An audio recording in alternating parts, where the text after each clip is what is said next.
Have you ever noticed how quickly a mistake can become a label? One moment you've made a wrong choice and the next you've branded yourself.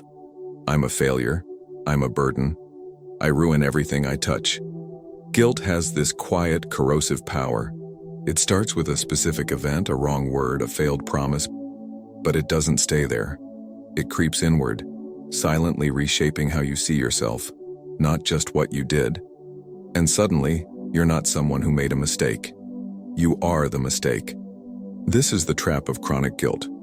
It masquerades as moral sensitivity, but it's actually a form of inner paralysis. It convinces you that staying in pain is a form of atonement, that if you just feel bad enough long enough, you'll somehow balance the scales. But guilt, when it becomes identity, doesn't correct the past. It only freezes you in it. Psychologically, guilt has a strange way of offering the illusion of control. If I blame myself for everything, maybe I can prevent it from happening again. But all this does is tighten the noose. You stay stuck in your own narrative of failure. The pain becomes familiar, even addictive. And worst of all, it keeps you from seeing the one thing that actually transforms: responsibility. Responsibility begins where guilt ends. But to reach it, you have to stop asking, "What kind of person does this make me?" and start asking, "What can I do now?" That shift is small, almost imperceptible, but it changes everything. It's not about denying your fault. It's about refusing to let your fault define you. Think about your own story. Is there a part of your life where you're not moving forward, not because you don't know what to do, but because you've already decided you're unworthy of change? That's not morality. That's self-condemnation dressed up as conscience. In the videos on this channel, we confront these deeper realities, not with superficial solutions, but with the honesty and depth that true growth demands. If this resonates with you, leave a comment sharing one label you've carried for too long, and if you're ready to let it go. And don't forget to like this video and subscribe. We're just getting started on this journey from guilt to responsibility, a journey that begins in silence but ends in freedom. There's a subtle but crucial difference that often goes unnoticed, and it's the reason so many people stay stuck in their pain. Guilt and responsibility are not the same thing. They may feel similar, but they lead us in opposite directions. Guilt is emotionally heavy. It wraps itself around you like a fog. You feel bad, you replay the moment, you dwell in the shame. But strangely, guilt is sterile. It doesn't generate action. It doesn't invite repair. It's like a broken record, skipping on the same sorrowful tune. And the more you listen, the more you believe that listening itself is noble, that to feel awful is somehow a form of growth. But it's not. It's just repetition. Responsibility, on the other hand, is fertile. It doesn't erase the past, but it refuses to be swallowed by it. Responsibility takes the pain of guilt and asks, "What can be done now?" It moves. It builds. It creates space for repair and redemption. Where guilt clings to what was, responsibility turns toward what could be. Philosophically, this distinction is essential. Guilt belongs to the realm of emotion. Responsibility belongs to the moral order. Guilt is about how you feel. Responsibility is about what you do. One leaves you staring at the mirror, the other gets your hands dirty in the work of restoration. Viktor Frankl, in his writings from the concentration camps, emphasized that between stimulus and response, there is a space, and in that space lies our freedom. Guilt keeps us chained outside that space. Responsibility opens the door. So why do we so often confuse the two? Because guilt is easier. It may be painful, but it asks nothing of us except to feel. Responsibility, however, demands change. It requires maturity.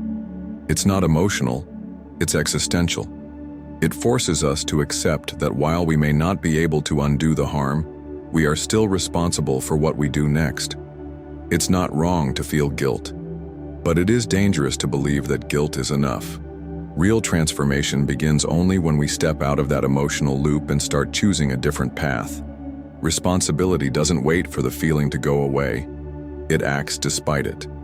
That's the first sign of true moral growth. We live in an age where guilt is often mistaken for virtue. To feel bad, to admit you're broken, to say publicly that you're struggling. These things are applauded. And yes, there's value in honesty. There's beauty in vulnerability. But something gets lost when emotional expression replaces moral transformation. Modern culture tends to elevate guilt as a sign of depth. You confess your flaws, your shame, your traumas, and people say you're so self-aware.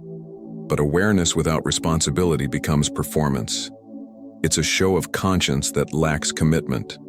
We end up celebrating sensitivity while quietly abandoning the demand for actual change. This is the dark side of the victimhood narrative. It grants moral weight to suffering, but often leaves action behind. In a world where pain is proof of authenticity, we stop asking what's being done about it. Instead of healing, we curate our wounds. Instead of moving forward, we linger in confession. Guilt becomes a badge, worn, displayed, but never transformed. Psychologically, this dynamic is seductive. It feels good to be seen, to be comforted, to be told, it's not your fault. And sometimes that's true. But when guilt is warranted, when we have in fact done harm, the response can't end with comfort. It must continue into responsibility. Otherwise, we're just stuck in an emotional echo chamber where we feel, express, repeat, but never act. Philosophically, the danger lies in confusing empathy with ethics. Feeling the weight of our actions is only meaningful if it leads to a change in direction. Real maturity isn't about how deeply you feel. It's about how consistently you choose to do what's right, even when it's hard. Dostoevsky understood this well. The soul doesn't grow through mere sorrow, but through the suffering that births resolve. Think about how often we applaud expressions of guilt without asking whether they've led to anything concrete. How often do we see people, including ourselves, cry over the same mistakes while quietly repeating them? Guilt, in isolation, is stagnant. Responsibility is what gives it moral weight. So the question isn't, do you feel bad? The real question is, what are you building from that feeling? Because without responsibility, guilt is just another way to stay in place, feeling more, but becoming less. There's something uncomfortable we need to face. Just because someone feels bad about what they've done doesn't mean they're ready or willing to change. Emotion, no matter how intense, is not the same as transformation. In fact, it can be a substitute for it. Some people cry after hurting others. They write long apologies. They speak about regret with eloquence, and yet they return to the same behaviors, over and over. The remorse is real, but it becomes a cycle, almost a ritual, that never crosses the threshold into new action. Why? Because guilt is easier than growth. Feeling pain is passive. Changing your life is not. This is where we have to be honest with ourselves. Are we using emotional distress as a way to avoid real change? Are we mistaking our discomfort for progress? Because true responsibility doesn't begin with emotion. It begins with choice. It begins when we stop narrating our sorrow and start restructuring our lives. Responsibility demands more than feelings. It demands clarity and action. It asks you to look at the pattern, not just the moment. To ask, what part of me needs to die so that something better can live? That's not poetic. It's brutally practical. If your habits, relationships, or attitudes remain unchanged, your guilt is not moral. It's sentimental. Viktor Frankl wrote that between what happens to us and how we respond lies the one human freedom, the freedom to choose. That space is where responsibility lives. But if we flood it with self-pity, if we fill it with endless rumination, we suffocate the possibility of change. Feeling bad might be a starting point, but it cannot be the destination. It's tempting to think that time and emotion alone will make things better, that if we just feel enough, we'll naturally shift. But that's not how character is formed. Character is built when we act in alignment with what is right, especially when we don't feel like it, especially when no one is watching. So the question becomes, are you ready to let go of your narrative? Are you willing to move beyond how bad you feel and commit, really commit, to doing things differently? Because until that happens, you're not changing. You're just rehearsing the pain. When life confronts us with pain, regret, or loss, The mind instinctively spirals into why me. We obsess over what went wrong, who failed us, how things should have been. This loop is seductive. It gives the illusion of depth. But it's sterile. It leads nowhere. Viktor Frankl, psychiatrist and Holocaust survivor, proposed a radically different approach. In the face of suffering, instead of asking why, he taught us to ask, given this, what still depends on me? It's a deceptively simple question, but it cuts through the fog of guilt and victimhood like a blade. This question does something no amount of rumination can. It returns your agency. It reminds you that even in the aftermath of failure, even when others have wronged you or when you've wronged yourself, there's still a space, however small, where your response matters. And in that space, your dignity is reborn. Psychologically, this shift is profound. The moment you stop asking how bad things are and start asking what remains in your hands, you change posture. You go from passive to active, from story to structure. You're no longer just interpreting the past, you're building the future. Frankl called this the moral axis of freedom. We may not choose our circumstances, but we always choose our stance. And that stance, the one we take in the quiet aftermath of chaos, defines not just what happens next, but who we become in the process. Practically speaking, this means looking at the wreckage and asking, what small act can I take today to move toward repair? Maybe it's a conversation. Maybe it's consistency in something you've neglected. Maybe it's simply refusing to give up. The action doesn't need to be grand. It needs to be real. The beauty of Frankl's question is that it refuses to let us collapse into helplessness. It calls us to moral adulthood. It tells us, yes, you've fallen, yes, you're hurting, and still, something depends on you. That's the seed of transformation. Not in the flood of emotion, but in the quiet resolve to build, to act, to respond. Not perfectly, but consciously. So when everything in you wants to sink into guilt or resentment, ask instead, what still depends on me? And let that be your compass. There's a deep misunderstanding that keeps many people from embracing responsibility.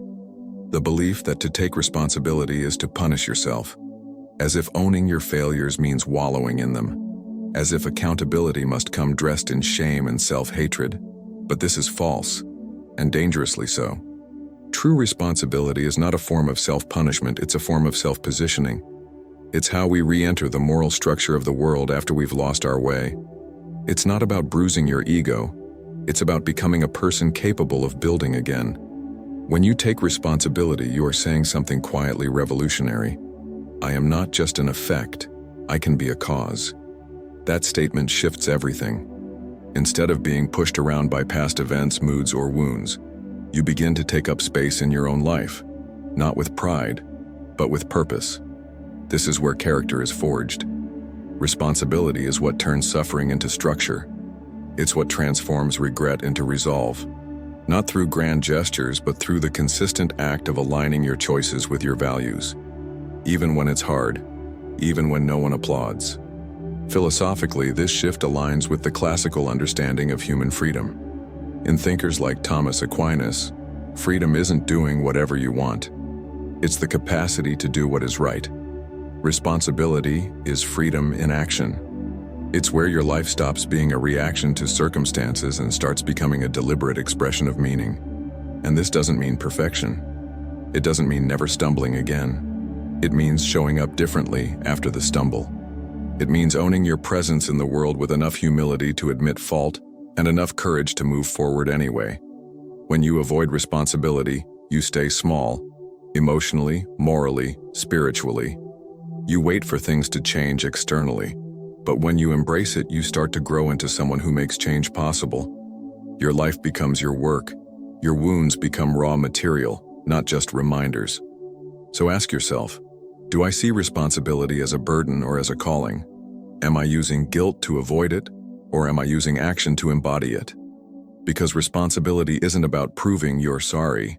It's about becoming someone who no longer needs to apologize for the same thing twice. In Crime and Punishment, Dostoevsky introduces us to Raskolnikov, a man who believes he can transcend morality. He commits a murder, convinced that his intellect and ideals justify the act. But what unfolds isn't liberation, it's collapse. The weight of guilt doesn't elevate him to some higher truth. It drags him into the mud of his own soul. For much of the novel, Raskolnikov resists repentance.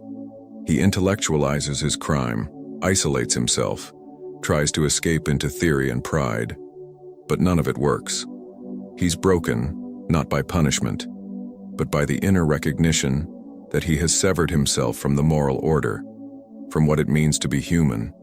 The turning point doesn't come when he feels guilt. It comes when he accepts responsibility. And not just legal responsibility, but moral and existential. When he confesses, not merely to the authorities, but to life itself, he begins to change. Not in dramatic, cinematic fashion, but slowly, painfully, authentically. Dostoevsky shows us something profound. Dignity is not found in avoiding the fall. It's found in rising from it. The true man, the true adult, is not the one who never errs, but the one who stops hiding from the truth of his error and begins to walk, slowly, shakily, toward redemption. This resonates with anyone who has fallen, failed, betrayed their own values. It's not your fall that defines you. It's what you do with it. Do you hide behind rationalizations? Or do you step into the mud, face the wreckage, and begin the humble work of standing up? There's a reason this image of rising from the mud is so powerful. The mud represents everything we fear: shame, exposure, moral failure. But it also represents the place where growth happens. Seeds grow in soil, not in polished floors. And so do people, when they choose to stand. Responsibility in Dostoevsky's world is not glamorous. It's gritty, it's painful, but it's the path to becoming real, to being whole. So the question is simple but hard. Are you still trying to stay clean, untouched by error? Or are you willing to rise, even if it means doing so covered in the mud of your own past? That's where redemption begins. One of the most subtle traps in the process of change is the belief that transformation should follow forgiveness, that we can only truly move forward once someone else has absolved us. It feels noble, even humble. I don't deserve to heal until they forgive me. But this mindset, while emotionally compelling, quietly postpones growth. It turns inner responsibility into a hostage of external validation. Waiting for someone else to release you from guilt before taking meaningful action is not penitence. It's passivity. It puts the burden of your becoming on someone else's timing, someone else's grace. And in doing so, it delays the essential work that only you can do. Forgiveness is powerful, but it is not a prerequisite for change. Often it comes later, sometimes much later, and in some cases it may never come. If your growth depends entirely on being forgiven, what happens if that day never arrives? Do you remain suspended in moral limbo, trapped by someone else's silence? This is a blind spot, especially for those with a sensitive conscience. The desire to make things right morphs into a kind of moral waiting room. But the truth is harder. The work of character must begin before anyone else sees it, before they approve, before they acknowledge your regret. It has to start in the dark. Philosophically, this speaks to the heart of personal agency. If the good we do is always a reaction to someone else's judgment, then we're still not free. True responsibility arises not from being seen, but from seeing ourselves clearly, and choosing to act from that clarity. There's a quiet courage in doing what is right without being reassured that it will be received or even noticed. It's the beginning of moral adulthood. You stop trying to control how others perceive your change, and start focusing on the change itself. So reflect. Are you waiting for forgiveness as permission to begin again? Are you telling yourself that your transformation can only start once someone else blesses it? The truth is sobering, but liberating. You can begin now. Not because others have freed you, but because the moral burden to act is already yours. And from that silent beginning, the real work takes root. There's a kind of repair that doesn't announce itself. It doesn't ask for applause. It doesn't demand acknowledgement or understanding. It simply begins, in silence, in humility, and often in solitude. When we've caused harm, it's natural to want to be seen making things right. There's comfort in the idea that our efforts will be noticed, maybe even appreciated. But genuine moral repair rarely works that way. The most meaningful gestures of restoration often happen beneath the surface, without recognition. Not because the harm was insignificant, but because true responsibility doesn't seek an audience. This is what moral maturity looks like. Choosing to fix what you've broken even when no one is watching. Even when those you've hurt will never know. Even when they've moved on or refused to engage. Because the work isn't about winning back favor, it's about aligning yourself with what is right.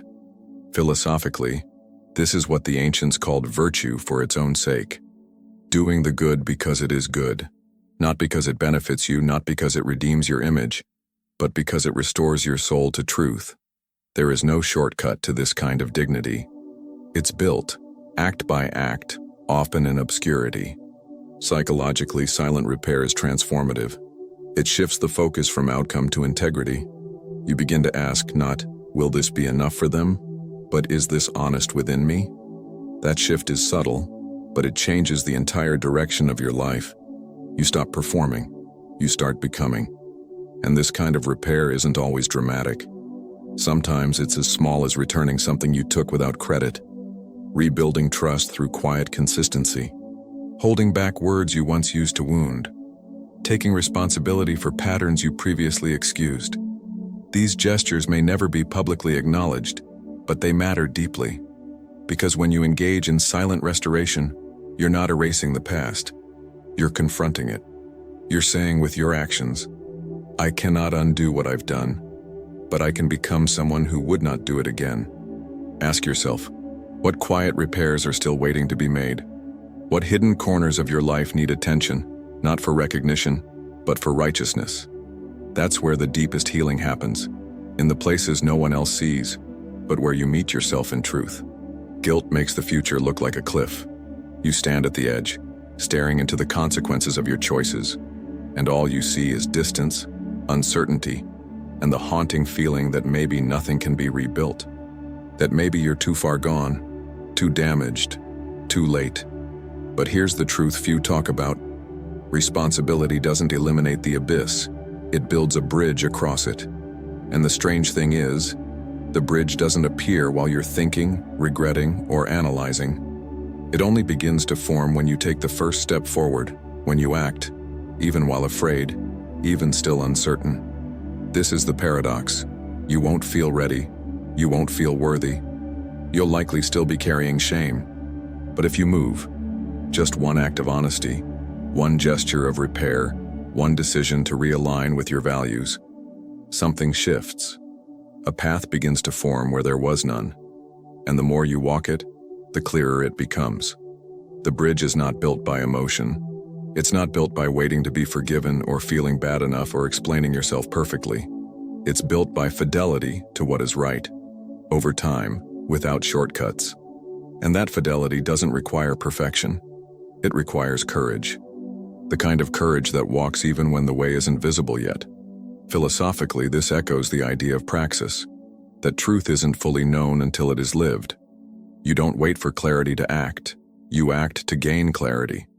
You don't wait to feel whole before doing what is right. You do what is right to begin becoming whole. So if you're standing at the edge, paralyzed by the weight of your past, hear this. The bridge is real, but it won't show itself while you remain still. You must move first and keep moving. Take this moment to reflect. What small act of responsibility can you take today that feels just beyond your comfort, just beyond your fear? Don't wait for the bridge to appear. Take the step and watch it rise beneath your feet. If this journey from guilt to responsibility has stirred something in you, leave a comment below sharing one step you're ready to take. Like the video and subscribe to stay connected, because this is only the beginning of walking a new path one step at a time.